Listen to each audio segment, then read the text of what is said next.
A chill ran down her spine. Something was wrong here. Very wrong. In any case, she wasn't going any further.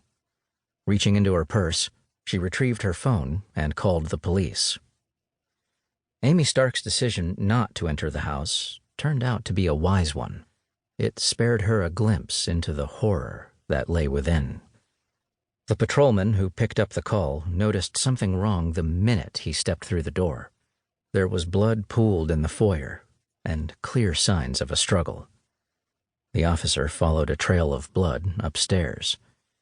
On the floor of the master bedroom was a pile of blankets from which a human foot protruded. The officer backed out of the room, returned to his cruiser, and called it in. Dina Kickler had been savagely raped, brutally killed. Her life had been snuffed out with a length of rope, twisted into a tourniquet around her slender neck. There were blood spatters throughout the house, as well as tufts of dark hair, which appear to have been snipped from the victim, most likely by her killer. Plenty of forensic evidence was gathered, including a cigarette butt and 3 hairs, determined to be from the inner thigh, the leg, and the pubic area. These were found on the blanket covering Dina's body, but they weren't hers. Most likely, they were from her killer. The other important piece of information to emerge from that initial sweep was the way in which the killer had gained entry into the home. None of the doors or windows had been forced. It appeared that Dina Kickler had let him in, meaning that they were probably acquainted. That narrowed the suspect pool considerably. Dina Kickler, as we have already mentioned, was a physically attractive woman. But what really drew people to her was her personality. Friendly and vivacious, she was seldom without a smile or a kind word. This had gained her many admirers. Several of her colleagues at the optics store appeared to have a crush on her, and 3 of these men were flagged as suspects. They were eliminated from the inquiry when the hair samples they provided did not match those found at the crime scene. The investigators then expanded their net to include other males in the Kickler's inner circle.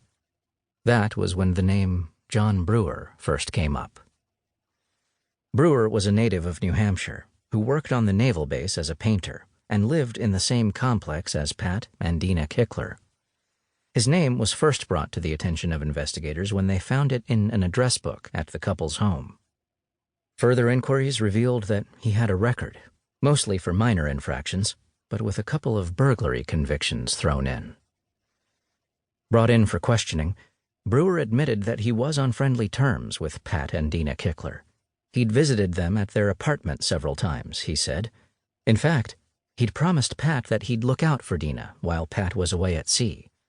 Brewer then asked the detectives if he could light up a cigarette while they talked. The brand he smoked was the same as the butt found at the crime scene. And something else caught the attention of investigators. Brewer's hands were swollen, and he had several cuts across his knuckles. John Brewer had now been elevated to the top of the suspect list. One simple test would prove his guilt or clear him as a person of interest. He was asked to provide hair samples for comparison, and agreed right away.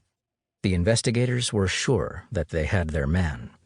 They were as surprised as anyone when the test results came back as inconclusive. The reason for this mismatch would only become clear once the samples were sent to the FBI crime lab for a more comprehensive test.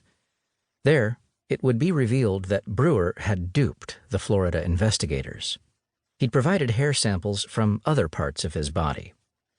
Officers were then dispatched to bring Brewer back in, but their suspect was long gone. It would take the police a year before they eventually tracked him down. Then, the correct samples were obtained, and a match was made. On December 12, 1991, John Brewer was taken into custody and charged with the first-degree murder of Dina Kickler. Brewer was held without bond while prosecutors built their case against him. However, this would not prove to be the slam dunk that many believed. Brewer was a wily character who was no doubt aware that his biological material might have been found at the crime scene.